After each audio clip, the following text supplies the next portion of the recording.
வணக்கம். செல்வகுமாரின் அதிகாலை வானிலை ஆய்வறிக்கை. அதிகாரப்பூர்வ வானிலை அறிக்கைக்கு இந்திய வானிலை ஆராய்ச்சித்துறை அறிக்கையை பார்க்கவும். 2026 மார்ச் 15 ஞாயிற்றுக்கிழமை அதிகாலை நிலவர வானிலை பதிவு. வங்கக்கடலில் தெற்கு மத்திய தென்கிழக்கு வங்கக்கடல் பகுதியில் நீடித்துக் கொண்டிருந்த காற்று சுழற்சி, அதாவது நிலநடுக்கோட்டு இந்திய பெருங்கடல் மற்றும் தெற்கு மத்திய வங்கக்கடல் வரை நீடித்துக் கொண்டிருந்த காற்று சுழற்சி மேற்கு நோக்கி நகர்கிறது. கிழக்கு காற்றை கூடுதலாக உள்ளே அனுப்ப இருக்கிறது. இந்த கிழக்கு காற்றில் இருக்கக்கூடிய நீராவி மேற்கு தொடர்ச்சி மலையில் போய் நேற்றைக்கே கேரளாவிலே, அதாவது பாலக்காட்டு கணவாய்க்கு மேற்கே கேரளாவிலே நேற்றைக்கே இடிமின்னல் மழைப்பொழிவை கொடுத்திருக்கும். இன்றைக்கும் இன்னும் கொஞ்சம் கூடுதல் பரப்பில் கேரளாவில் இடிமின்னல் மழைப்பொழிவை கொடுக்கும். அதாவது 15ஆம் தேதி நாளை இந்த கிழக்கு காற்று அதில் இருக்கக்கூடிய நீராவி வெப்பத்தால் லேசாக்கி மேலெழுந்து மேற்கு தொடர்ச்சி மலையில் போய் கர்நாடக பகுதியில், அதாவது அதிகாலை நேரத்தில் கடலோரத்தில் மேகமூட்டத்தை ஏற்படுத்தும். தினசரி மேகமூட்டத்தை ஏற்படுத்துங்க அதிகாலை நேரத்தில், காலை நேரத்தில். ஆனால் அது மழையை தராது. டெல்டா மாவட்டங்களில் கூட இன்றைக்கும் மேகமூட்டத்தை ஏற்படுத்தி கொண்டிருக்கிறது அதிகாலை நேரத்தில். நாளையும் அதுபோல் அதிகாலை நேரத்தில் மேகமூட்டத்தை ஏற்படுத்தும். அது மழையை தராது. காரணம், இரு காற்று இணைவில் மேகமாக மாறுவதற்கு மட்டும் சாதகமான அந்த குளிர் சீதோஷன்ல இருக்கிறது. இது மேற்கே போய் தான் இடிமழை பொழிவை ஏற்படுத்துவதற்கு தான் சாதகம் இருக்கு. மேற்கிலிருந்து கிழக்கு நோக்கி வரக்கூடிய மழை மேகங்கள், அதாவது மேற்கு காற்றின் வேகம் காரணமாக மேற்கிலே இடிமழை உருவாகி கிழக்கு நோக்கி தான் மழை வர வேண்டும். அதன் அடிப்படையில் நாளை 16ஆம் தேதி திங்கட்கிழமை கேரளாவின் எல்லையோரம் தமிழ்நாட்டின் நீலகிரி மாவட்டத்திலையும் வால்பாறையிலையும் கண்டிப்பா மழை இருக்கும். திங்கட்கிழமை 16ஆம் தேதி நீலகிரி மாவட்டத்திலையும் வால்பாறையிலையும் கேரளாவோட தமிழ்நாடு எல்லையோர கேரள பகுதி தான் சொல்லலாம், நம்ம பகுதிக்கு வராதிங்க. நீலகிரி, வால்பாறை, கன்னியாகுமரிக்கு நாளைக்கு வாய்ப்பு இருக்கு. லேசான இடிமழை, பெரிய இடிமழை இல்ல, லேசான இடிமழை நாளை திங்கட்கிழமை 16ஆம் தேதியே ஏற்பட இருக்கிறது. கர்நாடக பகுதியிலையும், அதாவது மங்களூர், மைசூர் போன்ற பகுதிகளிலையும் இடிமழை மேகங்கள் உருவாகும் நாளை. இதை தமிழ்நாட்டின் மேற்கு மாவட்டங்களில் இருந்து பார்க்கும் பொழுது கேரள பகுதிகளில் இடிமின்னல் கொண்டல் ஏறி, அதாவது மிக உயரமாக மேகங்கள் எழுந்து இடிமின்னலை ஏற்படுத்துவதை நீங்கள் மேற்கு திசையை நோக்கி காணும் பொழுது உணரலாம். நேற்றே உணர்ந்திருப்பீர்கள் பொள்ளாச்சியிலிருந்து.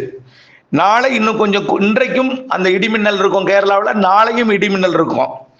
17ஆம் தேதி செவ்வாய்க்கிழமை தான் தமிழ்நாட்டுக்குள் மழை உருவாக வரப்போகிறது. அதற்கு முன் திங்கட்கிழமை நாளை 16ஆம் தேதி நீலகிரிலையும் வால்பாறையிலையும் இடிமின்னல் இருக்கும். இன்றைக்கு கேரளா எல்லையோரம் கேரள பகுதி, தமிழ்நாடு எல்லையோர கேரள பகுதி, நாளை தமிழ்நாட்டின் நீலகிரி, வால்பாறை. நாளை மறுதினம் செவ்வாய்க்கிழமை கடலோரமும் மதியத்தில் ஆங்காங்கே உருவாக வாய்ப்பு இருக்குங்க. இந்த அதாவது கிழக்கிலிருந்து வரக்கூடிய காற்றில் இருக்கக்கூடிய ஈரப்பதம் வெப்பத்தால் லேசாக்கி மேலெழுந்து ஆங்காங்கே இருக்கக்கூடிய குளிர்ச்சி தன்மை காரணமாக காலை நேரத்திலேயே லேசான ஒரு மழை தூறலை, நனைக்கும் மழை பொழிவை செவ்வாய்க்கிழமை காலையே கொடுக்க வாய்ப்பு இருக்கு. அதற்கப்புறம் இது உள்ள போய் கல்வராயன் மலை ஆங்காங்கே மதியத்திலேயே ஒரு சில இடத்துல மழை பொழிவை ஏற்படுத்துவதற்கு வாய்ப்பு இருக்கு செவ்வாய்க்கிழமை 17ஆம் தேதி மதியம். ஆனால் அந்த மழை தொடராது, லைட்டா கொஞ்சம் இருந்து அப்படியே கொடுத்துட்டு போயிடும். ஆனால் மாலை செவ்வாய்க்கிழமை 17ஆம் தேதி மாலை கேரள எல்லையோர மேற்கு தொடர்ச்சி மலைப்பகுதிகளில் தொடங்கி கர்நாடக எல்லையோர கர்நாடக பகுதிகளிலையும் தொடங்கி கிருஷ்ணகிரி, தர்மபுரி, சேலம், நாமக்கல், ஈரோடு, முதல்ல கிருஷ்ணகிரி, தர்மபுரி, சேலம், ஈரோடு, நீலகிரி, கோயம்புத்தூர் மற்றும் அப்படியே தேனியிலிருந்து கன்னியாகுமரி வரைக்கும் உள்ள அந்த மேற்கு தொடர்ச்சி மலை, வால்பாறை, கன்னியாகுமரி இடைப்பட்ட மேற்கு தொடர்ச்சி மலையில ஆங்காங்கே உருவாகும்.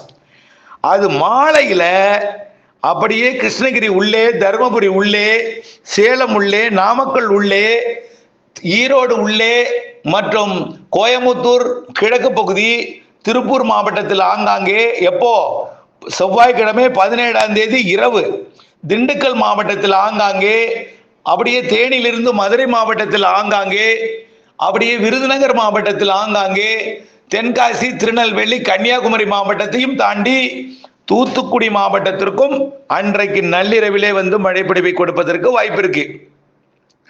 உறுதியான மழைப்பொழிவு நாமக்கல், சேலம், கிருஷ்ணகிரி, தர்மபுரி, ஈரோடு, கரூர் மாவட்டத்திற்கும் வாய்ப்பு இருக்கிறது. 18ஆம் தேதி அதிகாலை வரைக்கும் உள்ளே ஆங்காங்கே கொடுத்து கொண்டிருக்கும். 18ஆம் தேதி அதிகாலை தென்கடலோரமும், அதாவது டெல்டாவின் தெற்கு பகுதியிலையும் 18ஆம் தேதி அதிகாலையில் டெல்டாவின் தெற்கு பகுதிக்கு தூறல் நனைக்கும் மழை இருக்கு. நல்லா கவனிச்சு வைங்க. பெரிய மழை இருக்கு, கனமழை இருக்கு.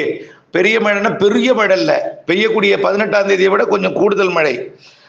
17ஆம் தேதி விட கொஞ்சம் கூடுதல் மழை 18, 19, 20 இருக்கு. அதுதான் சொல்ல போறேன், கேட்டுட்டே வாங்க.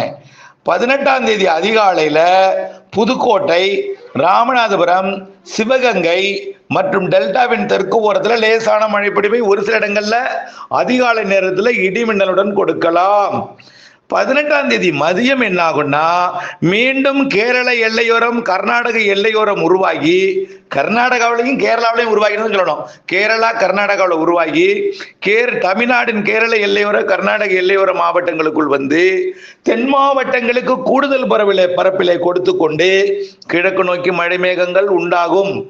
கிழக்கு காற்றின் எதிர்ப்பு காரணமா நீடித்து நின்ற மழைப்பொழிவை மேற்கு மாவட்டங்கள்ல, கர்நாடக எல்லையோர, கேரள எல்லையோர மாவட்டங்கள்ல சில இடங்கள்ல நீடித்து நின்ற மழைப்பொழிவை கொடுக்க வாய்ப்பு இருக்கு.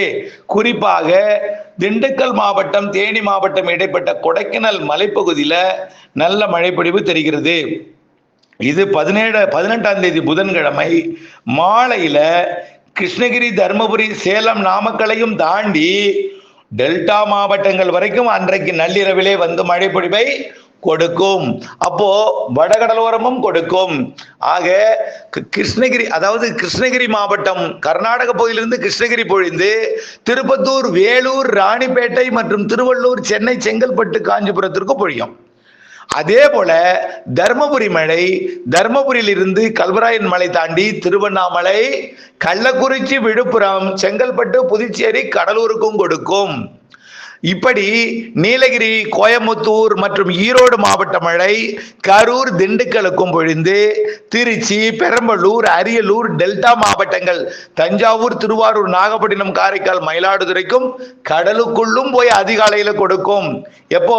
18ஆம் தேதி நள்ளிரவு, 19ஆம் தேதி அதிகாலை கடலுக்குள்ளும் போய் கொடுத்து இலங்கைக்கும் கொடுக்கும். யாழ்ப்பாணம், காங்கேசன் துறை வரைக்கும் போய் கொடுக்கும், கோடியக்கரையும் தாண்டி. அப்போ வேதாரண்யம் பகுதிக்கு எப்போ மழை? 18ஆம் தேதி நள்ளிரவுக்கு பிறகு 19ஆம் தேதி வியாழக்கிழமை அதிகாலையில் மழை இருக்கும். அதே போல கொடைக்கானல், தேனி மற்றும் விருதுநகர் மாவட்ட சதுரகிரி மலைப்பகுதி, ஸ்ரீவில்லிபுத்தூர், ராஜபாளைய பகுதி, தென்காசி மாவட்டத்தோட சங்கரங்கோயில் மற்றும் அப்படியே செங்கோட்டை போன்ற புளியகுடி, கிருஷ்ணாபுரம் போன்ற பகுதிகளில் இருந்தும், அப்படியே சுரண்டை உள்ளிட்ட திருநெல்வேலி மாவட்ட பகுதிகளில் இருந்தும், அப்படியே கன்னியாகுமரி மாவட்ட பகுதியில் இருந்தும் ராதாபுரத்திற்கும் தூத்துக்குடிக்கும், திருநெல்வேலி கடலோரம், ராதாபுரம் உள்ளிட்ட திருநெல்வேலி கடலோரம், தூத்துக்குடி மாவட்ட கடலோரம் மற்றும் ராமநாதபுர கடலோரம், மதுரையை தாண்டி சிவகங்கை, புதுக்கோட்டை, ராமநாதபுரம் வரைக்கும் கொடுக்கும்.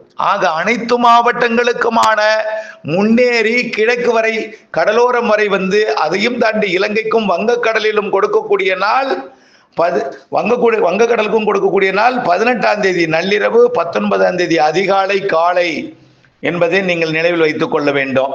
ரைட். இந்த மழை மீண்டும் 19ஆம் தேதி மேற்கிலிருந்து மதியத்தில் உருவாகும். காலையில் வர்றது அப்படியே கடலுக்குள்ள போய் பெஞ்சிட்டு அப்படியே ஆஃப் ஆயிரும். மீண்டும் 19ஆம் தேதி வியாழக்கிழமை மேற்கிலிருந்து உருவாகி மீண்டும் எல்லா மாவட்டங்களுக்கும் ஒதுக்கி ஒதுக்கி கொடுத்து கொண்டே, அதாவது மழைக்கு முதல்ல பாருங்க, மழை மேகங்கள் முதல்ல பார்க்கலாம். அப்புறம் அதுல இடி மின்னல் காணப்படும். முதல்ல மின்னல் காணப்படும், அப்புறம் இடி சத்தம் கேட்கும், அப்புறம் லேசான ஒரு தரைக்காற்று வரும். கோடை மழையில் உள்ள தரைக்காற்றுங்க, புயல்லாம் கிடையாது. ஒரு மழை கோடை காலத்துல இந்த ஒரு வரைபடம் இணைச்சிருக்க பாருங்க, குறைந்த அழுத்தம் பகுதி, மணிக்கு மணி இடம் மாறிட்டே இருக்கும் குறைந்த அழுத்தம். இதனால அந்த குறைந்த அழுத்த பகுதியில் இருக்கக்கூடிய அந்த குறைந்த அழுத்தத்தை நிரப்புவதற்காக அதிக அழுத்த பகுதியிலிருந்து, அதாவது மழையாக இறங்கிய அந்த மேகம், அந்த காற்று அது வெற்றிடத்தை குறைந்த அழுத்தத்தை நிரப்புவதற்காக சரிசமன் செய்வதற்காக ஓடோடி வரக்கூடிய வெப்பச்சலன இடிமழை காற்று. மழைக்கு முன்பு கோடையில் நீங்கள்லாம் அனுபவித்திருக்கக்கூடிய காற்று தான். அது எல்லா ஊருக்கும் ஒரே மாதிரி இருக்காது. அது மழை அடுத்தடுத்த ஊர்களுக்கு வரும்பொழுது அது காற்றோட வரும். பாதிக்காத, அச்சப்பட வேண்டாம்.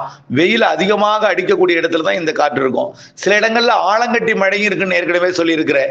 கிருஷ்ணகிரி, தருமபுரி, திருப்பத்தூர், திருவண்ணாமலை, வேலூர் போன்ற மாவட்டங்கள்ல, சேலம் போன்ற பகுதிகளிலையும் ஒரு சில மேற்கு மாவட்டங்கள்லையும் ஐஸ் கட்டி மழை கூட பொழிவதற்கு வாய்ப்பு இருக்கு. ஆகவே நீண்ட இடைவெளிக்கு பிறகு முதல் மழை பொழிந்தால் அதிக அழுத்தத்திற்கு உட்படும் பொழுது காற்று அதிக அழுத்தத்தில் மேகமா மாறுவது மட்டுமல்லாமல் அதிக அழுத்தத்தில் திடப்பொருளாக ஐஸாக மாறிடும். அது கிழக்கு காற்று மேற்கு காற்று எங்காவது சந்திக்கும் பொழுது அது திடீரென்று கரைந்து மழையாக பொழுது ஐஸா போயும். அப்படி சில இடங்கள்லையும் வாய்ப்பு இருக்கு. அது எல்லா இடத்துலையும் கிடையாது, சில இடங்கள்ல. அப்போ இடி மின்னல், அப்புறம் ஐஸ் கட்டி மழை ஒரு சில இடங்கள்ல, அப்புறம் மழை. ஆனா நீடித்து நின்று பெய்யாது. உள் மாவட்டங்கள்ல நீடித்து நின்று பெய்யும். கடலோரம் வரும், அப்படியே பெஞ்சிட்டு போயிட்டே இருக்கும். அதிகபட்சம் அரை மணி நேரம், சில இடங்கள்ல உள்ள 2-3 மணி நேரமும் பெய்ய வாய்ப்பு இருக்கு. கிழக்கு காற்று தொடர்ந்து எதிர்த்துட்டே இருக்குன்னு வச்சுங்களேன், மேற்கு காற்று எதிர்த்துட்டே இருக்குன்னா சில இடங்கள்ல தொடர்ந்து மேக உற்பத்தி இருக்கும். அப்படிப்பட்ட மாவட்டம் எதுன்னு பார்த்தீங்கன்னா சேலம், நாமக்கல், கிருஷ்ணகிரி, தருமபுரி, கரூர், திருச்சி, திண்டுக்கல் போன்ற மாவட்டங்கள்ல ஓரிரு மணி நேரம் நீடித்து நின்று பெய்வதற்கு கூட வாய்ப்பு இருக்கு. பெரம்பலூர் கூட, இந்த கல்வராயன் மலைப்பகுதிகளில் கூட, அதை ஒட்டிய மேற்கு, கிழக்கு, வடக்கு எல்லா பகுதியுமே மழை வாய்ப்பு இருக்கு. அடுத்தது 19ஆம் தேதி இதே போல உருவாகி 20ஆம் தேதி அதிகாலையில் மழைப்பொழிவை கொடுக்கும். 21ஆம் தேதி தீவிரம் குறையும். 22ஆம் தேதி மேலும் தீவிரம் குறையும். ஆக பரவலான மழைப்பொழிவுன்னா அது 18ஆம் தேதி இரவு, 19ஆம் தேதி காலை, 19ஆம் தேதி இரவு, 20ஆம் தேதி அதிகாலை. இதுதான் பரவலான மழைப்பொழிவு. மழை தொடக்கம் 17, இந்த சுற்றின் மழை நிறைவு 22.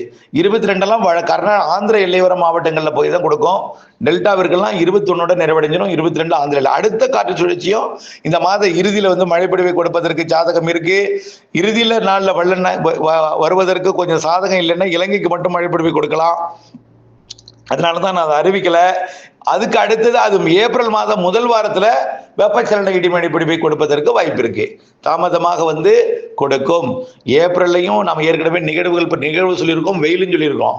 அது தொடர்பான வெயிலும் இருக்கும், நிகழ்வு மாதத்திற்கு ஒன்று இருக்குன்னு சொல்லியிருக்கிறோம். மழையும் இருக்கு, வெயிலும் இருக்கு. இது தொடர்பான நீண்ட கால அறிக்கை ஏற்கனவே சமர்ப்பிக்கப்பட்டிருக்கிறது.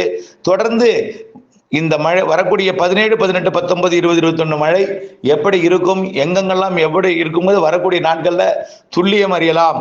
தொடர்ந்து பெய்கிற மழையில நல்லா புரிஞ்சுங்க. எங்க பெஞ்சாலும் முன்னே திடீர்னு முன்னாடி மேகமூட்டம்லாம் இருக்காது, திடீர்னு வரும். அது வரைக்கும் வெயிலும் புழுக்கமும் இருக்கும். வெயில்னா சுடுற வெயில் இல்ல, மந்தமான வெயில், ஊமை வெயில், புழுக்கம் இருக்கும். இன்னைக்கும் நாளைக்கும் வெயில் கூடுதலாக தான் இருக்கும். செவ்வாய்க்கிழமையிலிருந்து வெயில் குறைந்து புழுக்கமான வானிலை நிலவும். பிறகு இடிமழை வரும் மாலை இரவு. மழை தொடங்கும் வரைக்கும் மேகம் இருக்காது. காற்று லேசாகி மேலெடுத்து அது மேலடுக்கில் இருக்கும். அதுதான் திடீர்னு மேகமா மாறும் என்பதையும் நீங்கள் புரிந்து கொள்ள வேண்டும். அப்டேட்ஸோட இணைந்திருந்து வானிலிருந்து விவசாயம் செய்ய அன்போடு கேட்டுக்கொள்கிறேன். நன்றி.